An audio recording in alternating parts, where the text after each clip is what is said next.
उत्तर प्रदेश में क्या हुआ कि 27,000 स्कूलों को बंद कर दिया। 85% की जो जनसंख्या के लोग हैं उनको इस देश में सिर्फ 15% की हिस्सेदारी भागीदारी मिल रही है। जातिगत जनगणना, जनगणना में जिसकी जितनी ज्यादा संख्या भारी उसकी इतनी हिस्सेदारी। बिहार में आप देख रहे हो कि वोटों की चोरी हो रही है, 20-20 लाख वोटरों को काट दिया गया है। लोकसभा के इलेक्शन हुए थे तो वही वोटर वैध थे, आज वो अवैध हो गए। इतनी झुग्गी झोपड़ियां हैं, ये SC ST OBC माइनॉरिटी के लोगों की है।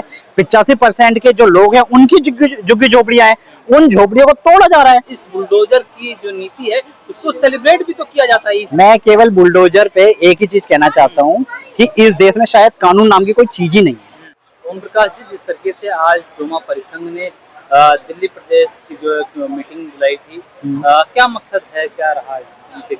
देखो, पहले सभी लोगों को ये समझना होगा कि डॉक्टर उदित राज जी ने जो एक परिसंघ बनाया है, डोमा परिसंघ, ये है क्या? ये जो परिसंघ है ये दलितों की, जो पिछड़े वर्ग हैं उनकी, आदिवासियों की और जो हमारे माइनॉरिटी के हैं उनकी आवाज उठाता है। ये पिछड़े क्यों हैं और ये परिसंघ बनाया किस लिए गया है, इसी के ऊपर आज पूरा ये चर्चा हुई है। लगातार मूवमेंट्स भी होते रहते हैं, कभी आरक्षण को लेकर के, कभी संविधान बचाने की बात होती है, लेकिन देखा जाए जिस तरीके से लगातार चाहे दलितों पर हो या मुसलमानों पर हो, वो हमले कम नहीं हो रहे हैं। वो हमले कम होंगे भी नहीं, क्योंकि हमें बहुत सी चीजें ऐसी सीखनी है जो हमारे साथ गलत हो रही है। गलत क्या हो रही है? गलत मीन्स ये हो रहा है हमारे साथ कि जो कुछ जातियों के ऐसे लोग हैं जिन्होंने इन जातियों को, जो नीचे की जाति है, इन जातियों को ऐसा दबा रखा है, उनकी सोच ऐसी है कि इन जातियों को तो एकदम खत्म ही कर दो, इन्हें किसी तरह की कोई सुविधाएं ना हो। जैसा भी उत्तर प्रदेश में क्या हुआ कि 27,000 स्कूलों को बंद कर दिया गया है।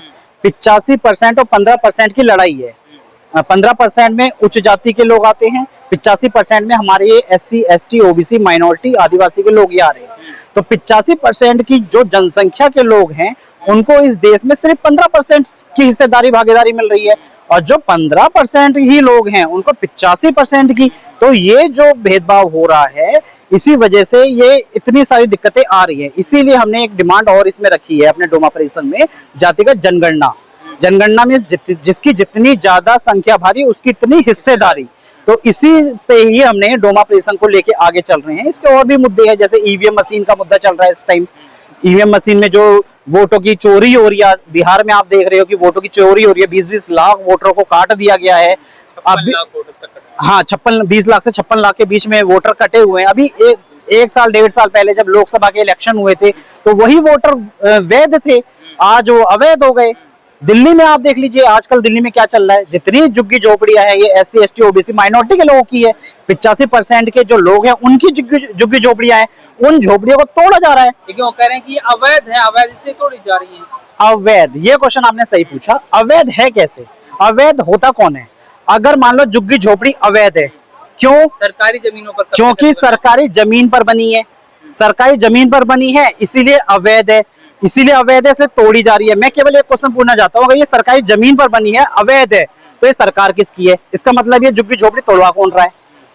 सीधा क्वेश्चन, अगर ये अवैध है तो ये सरकार किसकी है?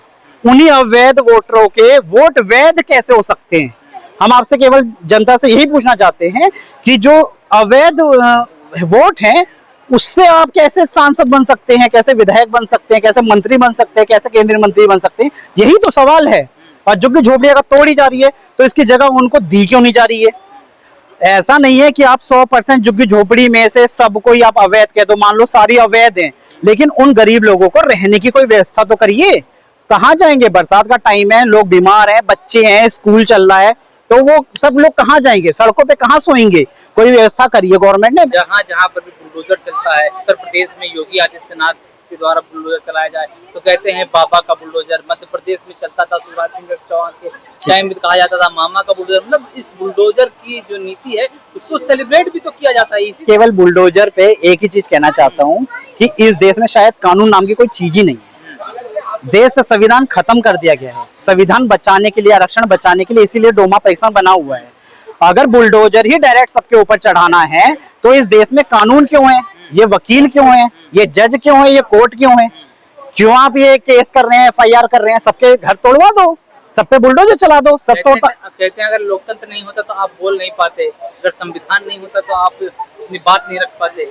आज लोकतंत्र में हमें अधिकार मिला था बोलने का, लिखने का, लेकिन आप बोलना तो दूर छोड़ो, सोशल मीडिया पे अगर एक वर्ड आप लिख भी देते हो तो उस पे भी आप पे FIR हो जा रही है, आपको सीधा जेल भेज दिया जा रहा है, आपको 14 दिन की 28 दिन की कस्टडी हो जा रही है, आप पे केस साबित नहीं हो रहा है। बहुत से ऐसे लोग हैं जिनको उठाया गया, सीधा डाल दिया गया जेल के अंदर, आज तक साबित नहीं हुआ किसी के ऊपर, लेकिन बस उनको अंदर डाल दिया गया है। तो किस तरह का कानून है, किस तरह की व्यवस्था है, किस तरह का संविधान है, किस तरह का लोकतंत्र।